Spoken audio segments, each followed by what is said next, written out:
days, I've been offering Alexandria Ocasio-Cortez, the Democratic darling, the future of the Democratic Party, according to Tom Perez, the media hit, media sensation. I've offered her to come on the Sunday special and have a 1-hour discussion. I offered to have a debate with her. I offered to give $10,000 to her campaign. Obviously, that was somewhat facetious, considering that I think what's the election limit? Like $7,500, something like that. In any case, I'm not looking to violate the law. I also offered to give that money to charity or to raise money to charity, and she didn't respond, which is her prerogative. She doesn't have to respond. Right? I mean, that's her thing. Fine. Yeah, and she had essentially called Allie Stuckey and a bunch of conservatives cowards for not wanting to have discussions with her and instead creating satire of her. So I figured, okay, we'll open her an open forum for her to come on the Sunday special. And I'll legitimately have anyone from the left on the Sunday special. One of the funniest things about this is that after I offered Ocasio-Cortez to come on the show, a bunch of leftists who are pretty prominent started emailing me saying, well, why don't you invite me? And I was like, okay, fine. That's great. Like, I'd prefer to have more people on the Sunday special with whom I can have intelligent conversations from the left. Like, let's talk about Norway. Let's talk about Denmark. Let's talk about socialism. Let's talk about what's socialist and what isn't. Let's do all those things. I don't care. Like, that's what I thought this whole debate, this whole area of American life was supposed to be about. I enjoy those conversations. Well, Alexandria Ocasio-Cortez took this the wrong way. She took this the wrong way. And instead, here is what she tweeted out in response to my invitation. Quote, just like catcalling, I don't owe a response to unsolicited requests from men with bad intentions. And also like catcalling, for some reason they feel entitled to one. Well, I didn't feel entitled to a response. You don't have to respond. We can write about it if you don't respond, considering that you've called a bunch of people on the right cowards for not supposedly taking on your ideas. But I'm very confused as to what catcalling is like in Queens. I just want to hone in on this for just a second. How does this go in Queens? Is this really like construction worker in Queens? Like, hey, girl, let's have a 1-hour conversation on trade policy deficits and fiscal responsibility in Nordic nations, baby. Come on. Come on down. Let's have a public conversation. And I'll give you $10,000 to your favorite charity if we can have a public debate on why neo-Marxist thought lacks as compared to the Vienna School of Economics. That's how it goes in Queens. Catcalling's real weird in Queens. Gotta tell you. But I do love the fact that there are so many responses she could have given that are better than this. I mean, not to advise her political team, but there are a lot of things you could have done here. You could have just said, nah, not interested. Or, you know what?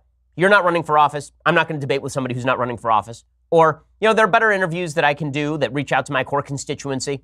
There are like 1,000 better responses than this is just like catcalling. Also, have you met me? Have you seen me? Do I seem like the kind of guy who catcalls ladies? I'm an Orthodox Jew who was a virgin until I was married. I've never catcalled anyone in any context ever. Legitimately, my catcalls to my wife involve me like yesterday. I catcalled my wife. I will admit, I catcalled my wife yesterday. We were driving and we happened to be next to each other in our cars and she rolled down her window and I whistled at her. She took deep offense at this. We are now getting divorced because of catcalling. And I would love to have a real conversation with you about the issues. You've noted you think Republicans are afraid to debate you or talk to you or discuss the issues with you. Not only am I eager to discuss the issues with you, I'm willing to offer $10,000 to your campaign today. Well, that's conservative commentator and editor-in-chief of the Daily Wire, Ben Shapiro, also a friend, challenging Democratic Socialist Alexandria Ocasio-Cortez to a debate offering to donate $10,000 to her campaign if she accepted, but triggering a sparring match online. Instead, Ocasio-Cortez firing back, comparing his invitation to catcalling.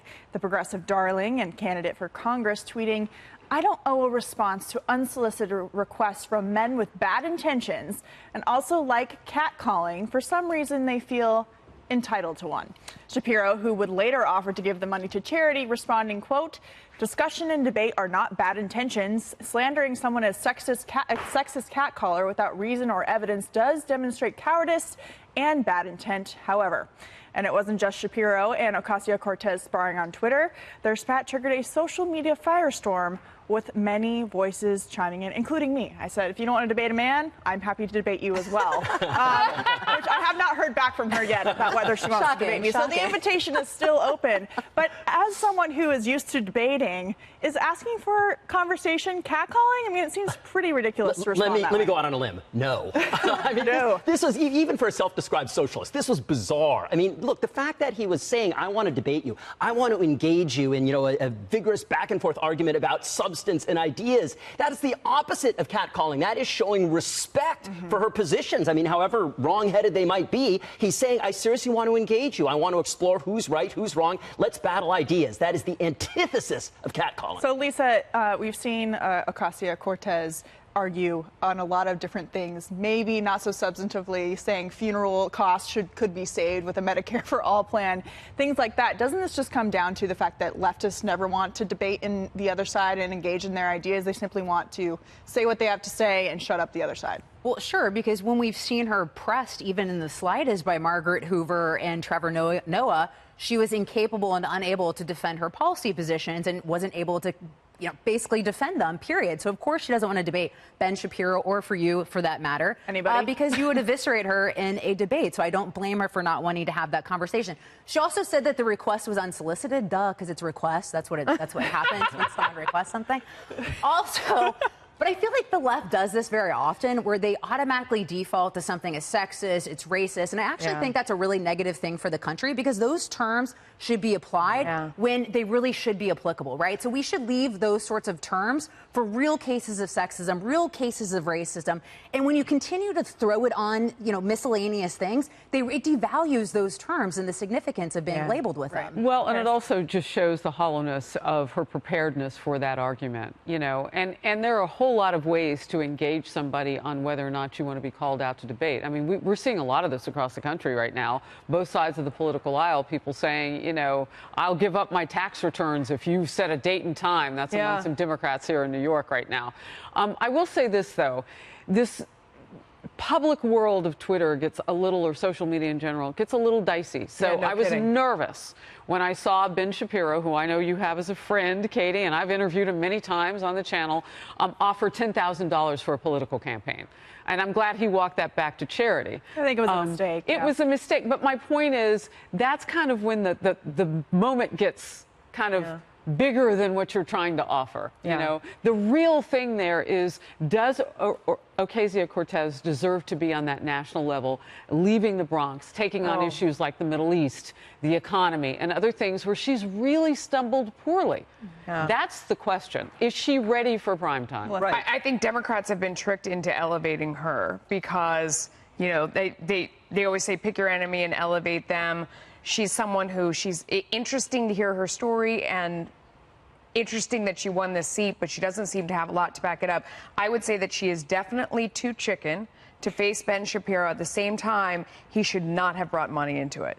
But I think bringing money into it, Lisa, I think represents how difficult it is in this day and age to engage the left in debate. I mean, you go to a college campus and conservatives are spending thousands of dollars on security because they're being threatened by leftists for simply bringing a different perspective into the conversation, Ben Shapiro included. So I think he brought the money into it as a way to try and say, okay, you won't debate me just based on the merits. What if I give you an incentive to try and come and have a conversation? Well, we have campaign laws, so you got to do your homework. Sure, but I think he was innocently looking for some sort of hook to draw her into the conversation. But you're right, he is shut down consistently on college campuses, or at least there's attempts. And why do you think that is? Because he is a brilliant guy, and his words have an impact, and college students listen, and he offers a completely counter position, and that a lot of these college students are even getting on their college campuses. Yeah, if she were quicker, I think she would have said something like, I'll accept the challenge, but let's donate the money to charity, and beat him to it. No, but then she'd have to do it. Well, she doesn't want to do it. You're assuming that she's going to say yes. She doesn't want to do it. She's chicken. That's all I'm saying, that she should have done it. But here's the thing, is that if she is going to be a successful politician, she is going to get challenged to debate by a lot of people. I mean, not just a local reporter challenged her. It would be a lot easier. Palestine wasn't a country. It would be a good debate and a good practice for her.